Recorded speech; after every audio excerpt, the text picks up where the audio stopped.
दीप्त्यार्जयत्यपि निशामपि सोमसौम्या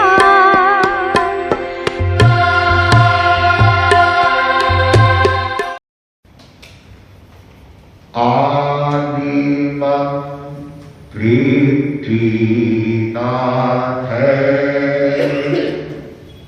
मादिमं निष्परिग्रहम् आदिमं तीर्थनाथश्च ऋषभस्वामिने नमः ऋषभस्वामिने नमः। युगादिदेव प्रभु ऋषभ के चरणों में भाव भरा वंदन। परम पूज्य युग प्रधान आचार्य श्री महाश्रवण जी के श्री चरणों में भाव भरा वंदन। समुपस्थित भक्तावर प्रवचन माला में सहभागी श्रावक श्राविकाएं, आचार्य मातु भगवान की स्तवना करते हुए ये सब बतला रही है कि प्रभु आपने समता और वीतरागता को सदा अपने में आश्रय दिया। समता और वीतरागता के कारण ही आप निर्लिप्त है या आप बहुत ही निर्मल है, पवित्र है और आपने पूरी मलिनता को नष्ट कर दिया। और जब जब अपने अंतःकरण की जो मलिनताई है वो जितनी नष्ट होती है, व्यक्ति का व्यक्तित्व है वह उतना ही मुखरित होता जाता है। यह एक तरह से शाश्वत सत्य है। प्रभु के जो 8 प्रातिहार्यों का उल्लेख किया जा रहा है उसमें आज जो प्रातिहार्य बताया जा रहा है वह है भावमंडल, जिसका संबंध हमारी निर्मलता, पवित्रता, वीतरागता उससे जुड़ा हुआ है। भावमंडल तीर्थंकरों का एक प्रातिभार्य है। एक ज्योतिपुंज तेज होता है शरीर के मस्तिष्क के पीछे। आप लोगों ने देखा होगा महापुरुषों की फोटो आदि में एक तेज वलयकार रहता है। मेरे सामने एक विशाल भगवान महावीर का फोटो लगा हुआ है और उस फोटो के भी एकदम मस्तिष्क के पीछे ये भावमंडल है, यह बनाया हुआ है। भावमंडल और आभामंडल इनमें दोनों एक नहीं होते, दोनों में अंतर है। भावमंडल है वह केवल तीर्थंकरों के प्रातिहार्य में होता है और वह मस्तिष्क के पीछे एक चमकता रहता है, बहुत तेज। आभामंडल है वह हर व्यक्ति के होता है, जड़ पदार्थ के भी होता है और चेतन के भी तो होता ही होता है। जड़ और चेतन दोनों के आभामंडल में वह अंतर रहता है। चेतन का आभामंडल है, चैतन्य युक्त आभामंडल है, उसका कलर में परिवर्तन आएंगे। जड़ है और उसका आभा वलय है तो उसमें कोई परिवर्तन है वह नहीं आएगा। हम आज भावमंडल की चर्चा करेंगे। आचार्य मातु इन प्रातिहार्यों ने भावमंडल को बहुत ही शक्तिशाली माना और वस्तुतः वह शक्तिशाली होता ही है। उसी भावमंडल में इतना तेज होता है, कहते हैं कि अनेक सूर्य का प्रकाश या चंद्रमा का प्रकाश, नक्षत्र, तारे, ग्रह, ये रत्नों की ज्योति, किसी का भी प्रकाश हो उसके सामने नहीं, बहुत ही वह तेज होता है। और कहना चाहिए पुराने जमाने में, पुराने युग में जो अच्छे पहुंचे हुए सन्यासी साधक लोग होते और वो किसी को अपना शिष्य बनाते, अपना चेला बनाते, तो सबसे पहले उसका आभा मंडल देखते, वो कैसा है इसके ऊपर ध्यान नहीं देते कि वह गोरा है, काला है, लंबा है, मोटा है, शरीर का कैसा है या किस जाति आदि का है।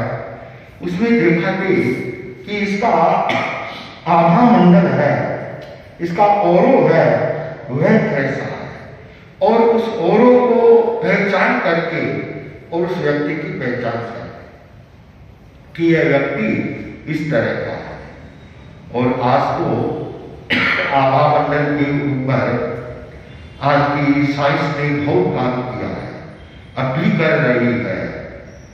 कुछ वर्षों पहले, तो पुरानी हो गई कुछ वर्ष क्या, एक आभा मंडल का ज्ञाता आचार्य महाप्रज्ञ जी के दर्शन करने आया और उस समय उसने आचार्य महाप्रज्ञ जी के ये अंगूठे का फोटो लिया और फोटो लेकर के फिर उसका विश्लेषण किया और उसने बताया कि इसे अंगूठे से सूरज की किरणें निकल रही है कि कोई अद्भुत महापुरुष के भी ऐसे निकलती है कि इतनी आपके हृदय में, मन में करुणा है। उस व्यक्ति ने उल्लेख किया, लिखित में भी है कि जितनी कहा जाता है गौतम बुद्ध के हृदय में करुणा थी, क्या वैसी अपार करुणा आचार्य महाप्रज्ञ जी के हृदय में है, ऐसा उसने बताया था। उस समय तो इतनी टेक्नोलॉजी का विकास नहीं हुआ, अब तो बहुत कुछ हो गया है।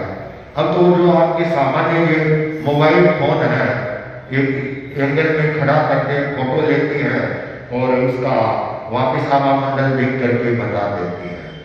मेरा भी एक बहन है, इस बात आई नहीं हो, इंदौर रहती है, चित्रा जैन करके है, वह ऐसे करती रहती है, तो उसने भी मेरे स्वयं का पूरा आभा मंडल का फोटो लिया, लेकर के पूरी उसका विश्लेषण करके भेजा। तो तीर्थंकरों का जो भावमंडल होता है बड़ा प्रभावशाली होता है, बड़ा ही तेजस्वी होता है, और जिसका ये भावमंडल आभा मंडल तेजस्वी होता है वह अपने आप में संतुष्ट होता है, उसको बाहर की दुनिया से उसको कोई लेना देना नहीं होता। कहते कि एक बार एक पौराणिक प्रसंग है, याद आ गया कि इंद्र के मन में एक कुतूहल हो गया। अब देवता लोग हैं, देव लोग में उनके भी मन में कुतूहल हो जाता है। तो कहते हैं कि एक इंद्र है, वो रूप बदल करके और एक शहर में पहुंचा और एक सिद्ध योगी का रूप बना दिया और धीरे धीरे लोग आने लगे। तो लोगों से सबसे एक ही बात कहता है कि मेरे में वह ताकत है, मैं पुरानी चीज को नहीं कर देता, पुरानी को नहीं कर देता। हम लोग आते हैं, कोई कुछ कोई बूढ़ा आदमी आता है, वो जवान बन जाता है, कोई कुछ ऐसे करते करते इस योगी की पूरे शहर में प्रसिद्धि हो गई। तो योगी ने ध्यान दिया कि शहर के सारे लोग मेरे पास आए या नहीं आए, क्या कोई अभी भी बच गया है क्या? तो उसने देखा, देव था, तो देखा एक साधु नहीं आया, एक सन्यासी है वह नहीं आया और वह आएगा भी नहीं। तो यह सिद्ध योगी जो इंद्र था वह उसकी कुटिया में पहुंच गया और वह बाबा जी अपने ध्यान में बैठे हुए थे और जाकर अपना परिचय दिया कि मैं सिद्ध योगी हूं, जो मेरे से मांगता है मैं उसके पुरानी चीज को नहीं कर देता हूँ। और आपका तो शरीर एकदम झरझर हो रहा है। योगी था, पुराना सन्यासी था, पूरे शरीर में वो कहते हैं झुर्रियां पड़ी हुई थी। उसे सिद्ध योगी की बात सुन करके वह सन्यासी था, वह बोला कि इस दुनिया में मनुष्य जन्म से बढ़ करके कोई सुंदर वस्तु नहीं है, वह मुझे मिला हुआ है। और दूसरी बात, आत्म संतुष्टि से बढ़ करके और कोई इस दुनिया में आनंद नहीं है। मैं बहुत आत्म संतुष्ट हूं और मुझे बहुत ही आनंद की अनुभूति होती है, तो मुझे कुछ नहीं चाहिए। इसका उत्तर सुन करके और वह सिद्ध योगी इधर दंग रह गया, अवाक रह गया कि क्या दुनिया में ऐसे ऐसे व्यक्ति भी हैं। तो देखिए, जिनका ने सदा पवित्रता पर, निर्मलता पर, वीतरागता के ऊपर जिन्होंने सदैव ध्यान दिया, तो वे अपने आभा मंडल को वे तेजस्वी बना लेते हैं। तो यह भावमंडल जो भक्तावर स्तोत्र के माध्यम से आचार्य मातुश्री से 34वें काव्य में इस चीज का उल्लेख कर रहे हैं। शुभ प्रभा वलय भूरि विभा विभोस्ते, शुभ प्रभा वलय भूरि विभा विभोस्ते, लोक त्रय द्युतिमता द्युतिमाक्षिपन्ति, लोक त्रय द्युतिमता द्युतिमाक्षिपन्ति, प्रोद्य दिवाकर निरंतर भूरि संख्या, प्रोद्य दिवाकर निरंतर भूरि दीप्त्या जयत्यनिशा मपि सोम सौम्या, दीप्त्या जयत्यनिशा मपि सोम सौम्या।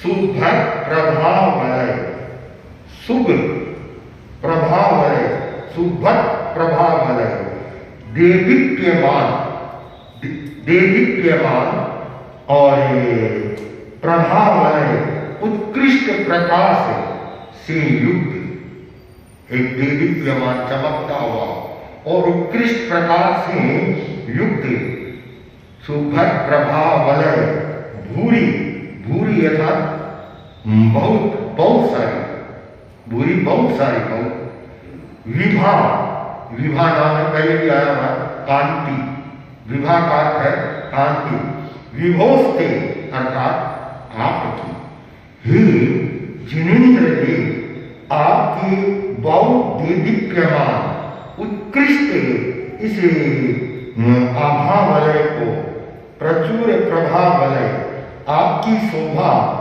कैसी है, आभामंडल का स्वरूप कैसा है। लोकत्रय, अगली लाइन में बता रहे हैं, लोकत्रय द्युतिमता अर्थात लोकत्रय, तीन लोक में, द्युति अर्थात कांति, द्युतिमता जितने कांतिवान अर्थात जितने भी संसार में चमकदार पदार्थ है, उनकी द्युति को आपका यह भावमंडल है, उसकी द्युति को भी यह लज्जित कर देता है। आपकी इसे भावमंडल की कांति के सामने संसार के जितने भी चमकने वाले पदार्थ हैं, चाहे सूर्य है, चांद है, ग्रह है, नक्षत्र है, तारे है, मणि है, रत्न है, कोई भी है, वह अपने आप को लज्जित करता। आक्षिपंती, द्युति माना आक्षिपंती अर्थात तिरस्कृत करती भी लज्जित होती है। प्रोद्यत, प्रोद्यत का अर्थ उदय हुए, उदय हुए, प्रकट होते हुए, प्रोद्यत दिवाकर, दिवा नाम है सूर्य का, दिवाकर सूर्य का, दिनकर, दिन करने वाला, निरंतर, निरंतर लगातार, कंटिन्यू, भूरी संख्या, बहुत प्रचार मात्रा, दीप्त्या, दीप्त्या अर्थात कांतिमान पदार्थों की कांति, दीप्त्या जयत्यपि, जीत लेने पर भी, जीत लेने पर भी, निशामपि अर्थात रात्रि में भी, कि आपके भामंडल की कांति वैसी है कि दिन में तो है, वो रात में भी वैसी की वैसी रहती है। ऐसा नहीं है कि रात में नहीं रहती है, कि दीप्त्या जयत्यपि सोम सौम्या। तब एक ये प्रश्न हुआ कि इतना तेज है तो फिर उसको देखा कैसे जाता है? दिन में एक सूर्य है और सूर्य के सामने कोई 10 मिनट देख सकता है? नहीं देख सकता। तो आपके भावमंडल की इतनी ज्योतिर्मय वो है तो आदमी देखेगा कैसे? तो आगे अपनी बात को आचार्य मार्कुम ने स्पष्ट कर दी कि सोम सौम्या, वह ऐसा नहीं है देखा नहीं जाता है। सोम अर्थात सोम नाम है चंद्रमा का, सोमवार होता ना चंद्रमा का वार, सोम सौम्या अर्थात वह बहुत ही शीतलता युक्त है, चंद्रमा की तरह शीतलता से वह युक्त है। अब इसे पद्य का पूरा एक बार भावार्थ समझें तो हे भगवान, आपके आभा मंडल के ज्योतिर्मय प्रभा तीन जगत की सभी ज्योति वाले पदार्थों को भी वह लज्जित करने वाली है। एक साथ उदित हुए सहस्रों सूर्य के प्रकाश से अधिक प्रकाश वाली होती है आभा मंडल की प्रभा। पूर्णमासी की शीतल चंद्रिका को भी पराजित कर देती है। भामंडल की प्रभा सहस्रों सूर्य की प्रभा से अधिक होने पर भी किसी को संताप नहीं पहुंचाती।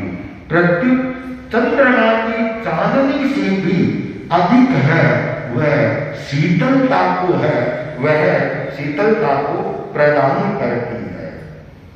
अब भामंडल है, उस भामंडल की ऐसा मान्यता रही है, उसका एक और उसका बड़ा ही विचित्र और एक चमत्कारी पक्ष है, वह उसका एक और जुड़ा हुआ होता है। और वह होता है कि जब भव्य आत्माएं संवत्सर में जाती है, भामंडल को देखती है, तो उस भामंडल के प्रभाव से वे आत्माएं अपने 7 भव को देख लेती हैं। अब ये होता तो एक सुनने में कैसा ही लगता है, लेकिन एक हमारे जैनों की परंपरा में वे लोग ऐसे मानते हैं। और 7 भावों में वे लोग ये मानते हैं कि 3 भव है वो पीछे के देखती है, 1 भव वर्तमान का और 3 भव है वो आगामी देखती है। अब सारे के सारे 7 भव नहीं देखती है, ऊपर में 7 भव वो देख सकती है। कोई 5 भी देखता है, कोई 6 भी देखता है। क्यों? कि जो आत्माएं मोक्षगामी है, जिनका मान लो ऋषभ के समय में, जैसे भगवान महावीर के समय में 700 केवली हुए, मान लो उस परिषद में भी केवली रहते हैं या केवली का होने वाला है वे रहते हैं, तो उनके तो आगे के भाव है ही नहीं है, तो वह कैसे देखेंगे? नहीं देखेंगे, वो पीछे के ये भाव देखेंगे। किसी के दो भव के बाद मोक्ष का योग है तो वो वैसे देखेंगे, लेकिन ऐसा वो मानते हैं कि 7 भव से भावमंडल के प्रभाव से हर भव्य आत्मा है समव शरण में वो ऐसा देख सकती है अपने अतीत को, वर्तमान को और भविष्य को। हाँ, इसमें एक प्रश्न जरूर तार्किक आता है कि अपने जैसे मान्य है कि जब तक आयुष्य कर्म का बंधन नहीं होता तो वहां तक अगला कैसे देखेगा, ये तर्क जरूर आ सकती है इसके बीच में। तो उसका समाधान ये दिया जाता है कि आगे का जब तक आयुष्य कर्म का बंधन नहीं होगा वह नहीं देख पाएगा, ये सही है। लेकिन आयुष्य का बंधन हो जाता है उसके बाद देख सकता है, या समग्रता से वह देख सकता है। जैसे विद्रा देखती है हर आत्मा अनंत अनंत भाव को सबको देखती है, तो ये तकनीकी रही होगी।